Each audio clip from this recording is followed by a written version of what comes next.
India का capital city Delhi, जो कि अपने वाइब्रेंट स्ट्रीट्स और कल्चर की वजह से फेमस है। हर दिन लाखों की तादाद में लोग पढ़ाई के लिए, जॉब्स के लिए दिल्ली में आते हैं। दिल वालों का ये शहर भारत में सबसे फेमस तो है, पर इसके गलियों में छुपे हैं कई और राज। तो आज बात करेंगे कुछ ऐसे ही दिल दहलाने वाले हत्याकांड के जो दिल्ली एनसीआर में हुए थे और पूरी देश उनको देख के सहम गई थी। पहला केस है 1978 का रंगा बिल्ला केस। इनके उपनाम थे रंगा खुश, जो कि थे कुलजीत सिंह, और बिल्ला, जो कि थे जसबीर सिंह। इन दोनों ने दो बच्चों को किडनैप किया, जिनके नाम थे गीता चोपड़ा एंड संजय चोपड़ा। बच्चे इंग्लिश में बात कर रहे थे, तो मर्डरर्स को ये लगा शायद ये रईस खानदान से होंगे। फिरौती की पैसे के लालच में इन लोगों ने बच्चों को किडनैप तो कर लिया, पर जैसे ही उन्हें पता चला कि बच्चों के पिता सिर्फ एक नेवल ऑफिसर है, उन लोगों ने गीता का रेप किया और फिर दोनों बच्चों का मर्डर कर दिया। 9 सितंबर 1982 को इन दोनों को फांसी की सजा होती है। सेकेंड इंसिडेंट है तंदूर मर्डर केस, जो कि हुआ था 2 जुलाई 1995 में। सुशील शर्मा, जिन्होंने अपनी पत्नी नैना सहानी का मर्डर किया था। सुशील को यह शक था कि नैना एक्स्ट्रा मैरिटल अफेयर कर रही थी मतलूब करीम नाम के किसी आदमी के साथ। मर्डर के बाद सुशील ने नैना की बॉडी को चॉप करके एक रेस्टोरेंट के तंदूर में डाल दिया। बॉडी के पार्ट्स टोटली डिस्पोज नहीं हुए थे। पुलिस ने रिमेनिंग बॉडी पार्ट्स को बरामद किए और सुशील को अरेस्ट किया। 2003 में सुशील को मौत की सजा होती है, पर 2013 में वही केस रीओपन होता है और सुशील की सजा कम करके लाइफ टाइम इम्प्रिजनमेंट किया जाता है एविडेंस की कमी की वजह से। इस क्राइम के 20 साल बाद 2018 में सुशील को छोड़ दिया जाता है। हमारा थर्ड केस है निठारी रेप एंड किलिंग, जो कि हुआ था नोएडा में, जो दिल्ली एनसीआर में ही पड़ता है।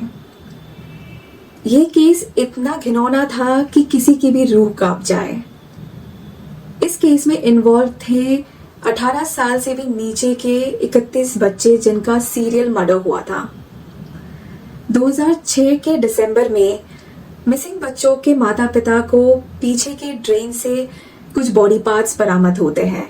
पुलिस के पास जाने के बाद पुलिस एक्सकवेशन चलाती है और एक घर से 19 स्कल्स बरामद होते हैं और पुलिस के रिपोर्ट के हिसाब से इसमें सेक्सुअल असॉल्ट, नेक्रोफिलिया, कैनिबलिज्म जैसी चीजें इन्वॉल्व थी। एक्यूज लोगों में से मुनिंदर सिंह पंदेर और उसके सर्वेंट सुरिंदर कोहली थे। दोनों को मौत की सजा होती है, पर किसी की भी सेंटेंस कैरी आउट नहीं होती। फाइनली 2023 में मौत की सजा मिलती है दोनों को। हमारा चौथा केस है आरुषि तलवार मर्डर केस, जो कि होता है 2008 में। ये इंसिडेंट भी नोएडा में बेस्ड है। एक माता पिता को अपने ही बेटी के कत्ल के इल्जाम में अरेस्ट किया जाता है। 15 से 16 मई के बीच आरुषि तलवार, जो 13 साल की थी, और 45 इयर्स के हेमराज को मर्डर किया गया था। केस के प्राइम सस्पेक्ट्स डॉक्टर राजेश तलवार और डॉक्टर नुपुर तलवार, जो कि आरुषि के माता पिता थे। पुलिस की रिपोर्ट के हिसाब से शायद फादर ने अपनी बेटी को एक आपत्तिजनक अवस्था में देख लिया होगा हाउस हेल्प हेमराज के साथ, जिसके बाद आक्रोश में आके उन्होंने अपनी ही बेटी का कत्ल कर दिया। पर इस बात में कितनी सच्चाई है ये आज तक नहीं पता चला है। दो द तलवार्स वेर अरेस्टेड, पर उनको 2013 में लाइफ टाइम इम्प्रिजनमेंट तो मिल गया था। 2017 में इलाहाबाद कोर्ट में ये केस दोबारा ओपन होता है और इस बार एविडेंस की कमी की वजह से दोनों राजेश और नुपुर तलवार को बाइज्जत बरी कर दिया जाता है। इतने साल बाद भी ये केस अभी तक अनसॉल्व है।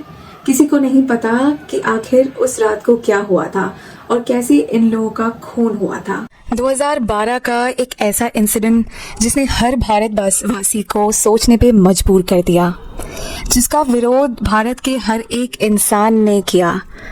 हम बात कर रहे हैं निर्भया केस की। ज्योति सिंह, जिसको बाद में सब निर्भया के नाम से जाने लगे, 22 साल की ज्योति जो फिजियोथेरेपी इंटर्न थी, वो दिल्ली में एक बस में अपने मेल फ्रेंड के साथ ट्रैवल कर रही थी। वहाँ उनका रेप होता है, गैंग रेप। 6 आदमी इस रेप में इन्वॉल्व थे, जिसमें से सबसे ज़्यादा खिलौना काम एक 16 साल के लड़के ने किया था। मार्च 8, 2020 में सारे एक्यूज्ड आदमियों को डेथ सेंटेंस दिया जाता है। दे वर हैंग टिल डेथ।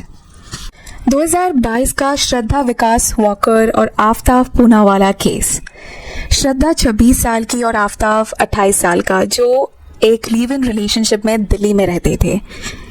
एक रात झगड़े में आफ्ताब इतने गुस्से में आ गया कि उसने अपने ही गर्लफ्रेंड का मर्डर कर दिया।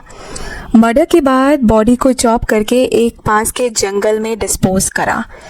पुलिस ने डिस्पोज्ड पार्ट्स को रिट्रीव किया और आफ्ताब का अरेस्ट किया।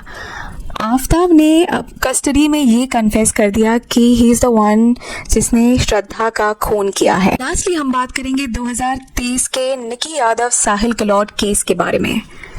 ये भी श्रद्धा और आफ्ताब जैसा ही केस था। जनवरी 10 दिल्ली पुलिस को एनोनिमसली एक इन्फॉर्मेशन मिलती है कि साहिल गलौट नाम के आदमी ने अपनी लिव इन पार्टनर निकी यादव का मर्डर कर दिया है। इन्वेस्टिगेशन के बाद उनको निकी यादव की बॉडी एक रोड साइड ढाबे के रेफ्रिजरेटर से मिलती है और ठीक उसी ये भी पता चलता है कि मर्डर के उसी रात को साहिल ने एक और लड़की से शादी भी कर ली। अरेस्ट होने के बाद कस्टडी में साहिल ने ये तो कन्फेस कर दिया कि उसने ही निकी यादव का खून किया है। इन्वेस्टिगेशन तो अभी भी जारी है। सरप्राइजिंगली पर दिल्ली टॉप करता है क्राइम चार्ट्स में। 41% शेयर है दिल्ली का क्राइम रेट इन इंडिया में। और इस सब केसेस के डिस्कशन के बाद कहीं ना कहीं ये भी लगता है कि females are not yet safe in Delhi, क्योंकि मोस्ट ऑफ द केसेस में फीमेल्स ही इन्वॉल्व थी। खैर, हम ये तो नहीं कह सकते कि खूनी कौन है और किससे हमें सतर्क रहना चाहिए, क्योंकि चेहरे से थोड़ी कुछ पता चलता है। जितना ज़्यादा सावधान रह सके उतना बेहतर होता है, तो सावधान रहिए। और अगर आप लोग चाहते हैं कि हर एक पर्टिकुलर केस के बारे में हम थोड़ा और रिसर्च करके आपके पास इंफॉर्मेशन लाए, तो हमारे चैनल को सब्सक्राइब कीजिए, लाइक कीजिए, शेयर कीजिए।